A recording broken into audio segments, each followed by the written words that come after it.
Bueno, muy buenas tardes para todos. Mi nombre es Diego Ramírez. En el día de hoy vengo pues a hablarles sobre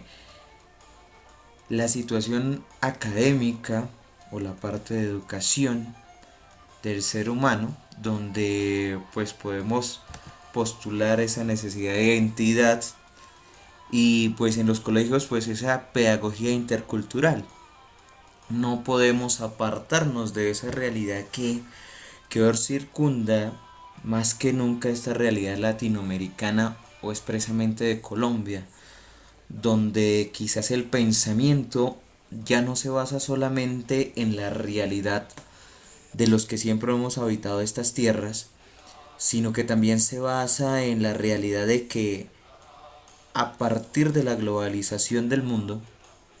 van llegando gente de otros lugares a potencializar cosas que nosotros tenemos en nuestro territorio. A partir de ello podemos decir que se hace necesario interculturalizar la educación, porque ya no solamente va a ser un pensamiento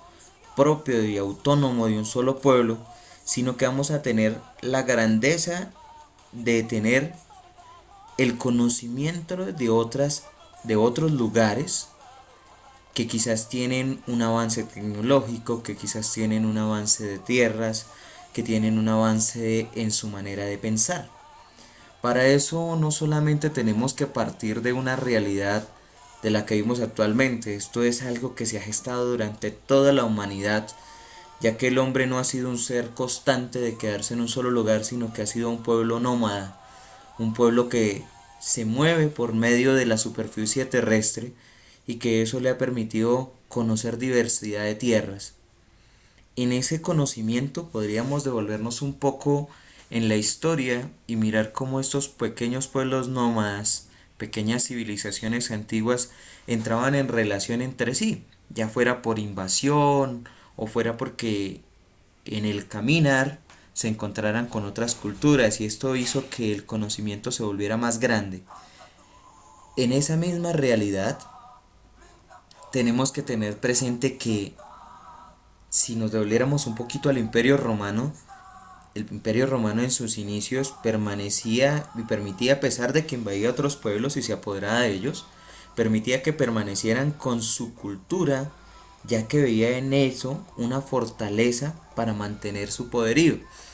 ya que respetándole a cada quien su cultura, su manera de pensar, su manera de ser, le podría dar algo que ellos lo sentían como propio, o sea, que los hacía sentir propios a pesar de que en esa misma realidad dependían del Imperio Romano y tendrían que pagar un impuesto. Pero bueno, podríamos avanzar en la historia y podríamos decir que el Imperio Romano, después con el matrimonio con la Iglesia cristiana, termina deteriorando todo este tipo de cosas porque impone un estilo de pensar y a eso dependemos también nuestra manera de ser actualmente.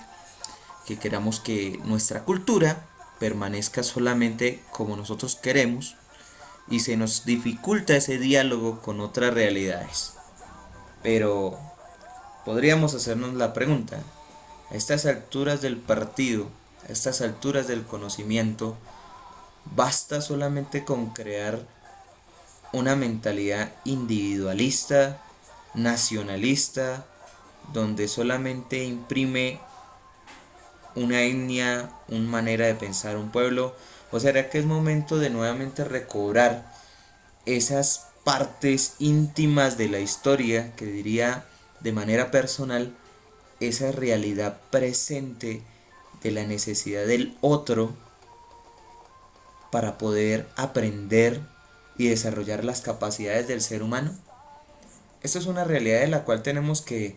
ampliar y discutir en muchos ambientes y en muchos momentos, pero pues bueno, esto es un pequeño video pues para llegar a comprender que no solamente podemos partir de un supuesto y de que esto es nuevo, no, esto es una realidad antigua y donde tenemos que interculturalizar la educación, donde tenemos que hacer que no solamente la realidad del ser humano se quede abstracta por un pueblo, sino que tiene que llegar a la culminación de su ser en la integración con el otro, y el otro no es solamente Colombia, no es solamente Latinoamérica, sino que el otro es una realidad mundial. Muchas gracias y que tengan buena tarde.